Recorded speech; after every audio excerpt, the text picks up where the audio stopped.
Welcome back to the program. For Nigeria to win the war against insurgency, the country requires fresh injection of about 100,000 soldiers. Now that's according to the Borno State Governor, Professor Babagana Zulum, who suggests that half of that number of recruits should come from Borno State to prosecute the ongoing war against terror. Governor Zulum said this when the House of Representatives Committee on Defense visited him in Maiduguri, insisting that the war against insurgency cannot be won without adequate deployment of manpower, technology, and funding. I think there is need for you to now lift the ban on the usage of some certain weapons on paramilitary in the Northeast for a certain period of time. After the insurgence is over, then you can also fall back to normal position. This is also something which I think is very important. The recruitment of locals.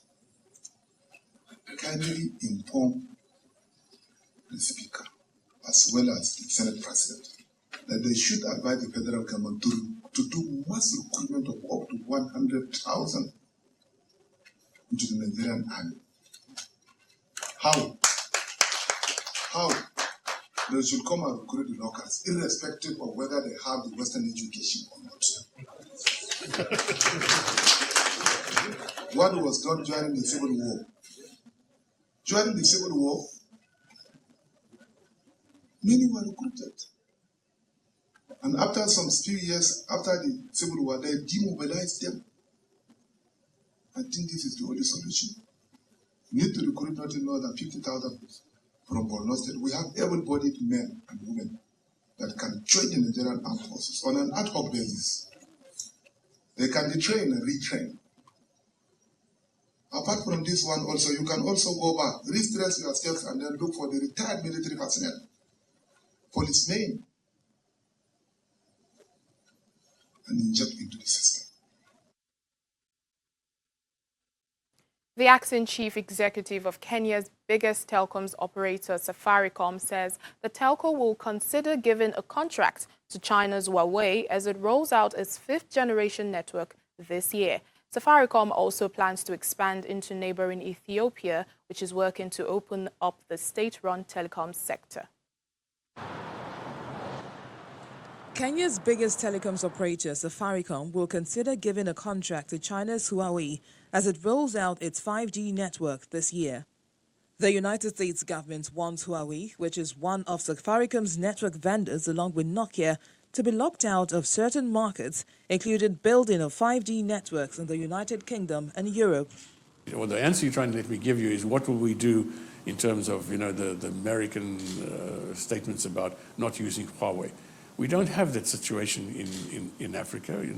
I don't think America is going to tell us what Kenya should or should not do. It's a different kind of relationship. Analysts say the involvement of Huawei in Safaricom's 5G network could throw a spanner into talks on a free trade agreement between the US and Kenya, which were announced this month. Safaricom will also follow guidelines from its two main shareholders, South Africa's Vodacom and Britain's Vodafone. We don't have any big brother here telling us what we can and cannot do. Right. That's the UK and Europe are very different to Africa and what we do in Africa. The acting CEO also says the service will be offered first to customers in major cities where demand will be high. Safaricom, which is the most profitable company in East Africa, already operates 2, 3, and 4G networks. Provision of internet connections is a major driver of earnings growth, along with its financial services platform, M-Pesa.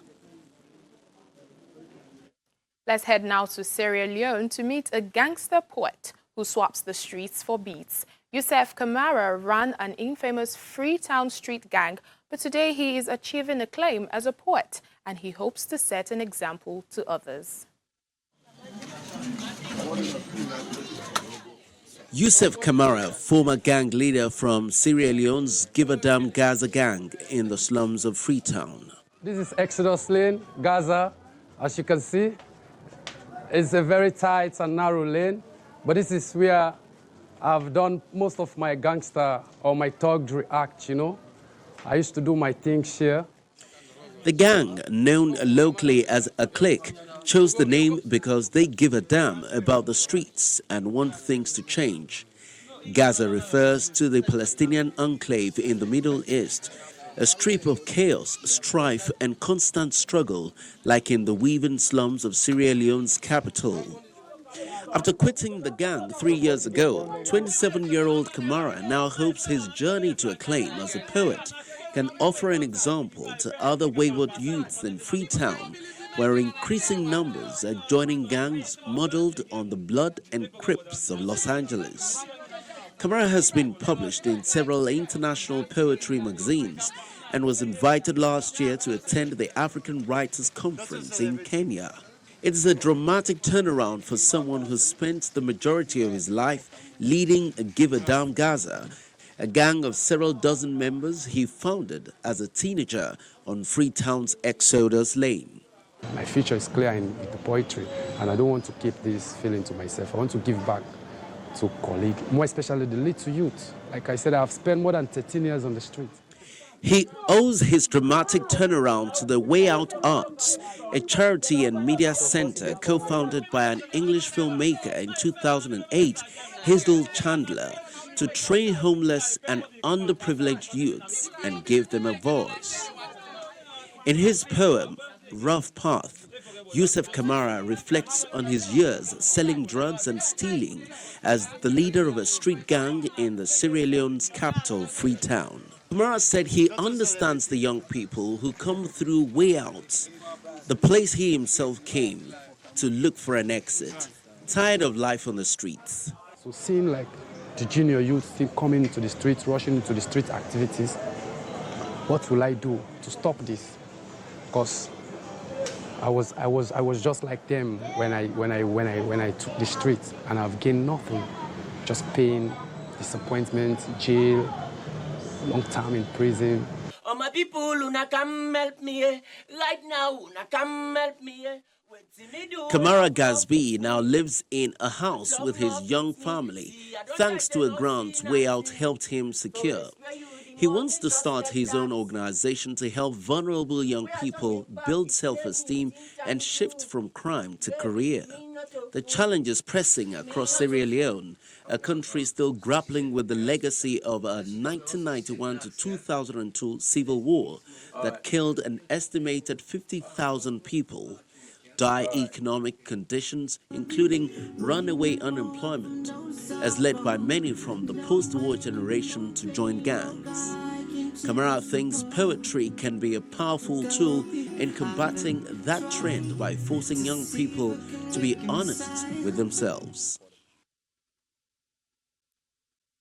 Finally, on the program, the Ethiopian government has received an 18th century crown that had been stolen, then hidden in a flat in the Netherlands for 21 years. The crown is thought to be one of just 20 in existence. It has depictions of Jesus Christ, God, and the Holy Spirit, as well as Jesus' disciples, and was likely gifted to a church by the powerful warlord Haile Selassie hundreds of years ago. Ethiopian Sirach Asfor, who lives in the Netherlands, discovered the crown in the suitcase of a visitor he was hosting. Upon realizing that it was stolen, he held onto it until 2018, when Prime Minister Abiy Ahmed was elected to office. He then reached out to art historian Arthur Brand and Dutch police to help keep it safe until its return home to Ethiopia. Well, that is just lovely. And that's it on the program today. Thank you so much for watching. I'm Layo Adegoke.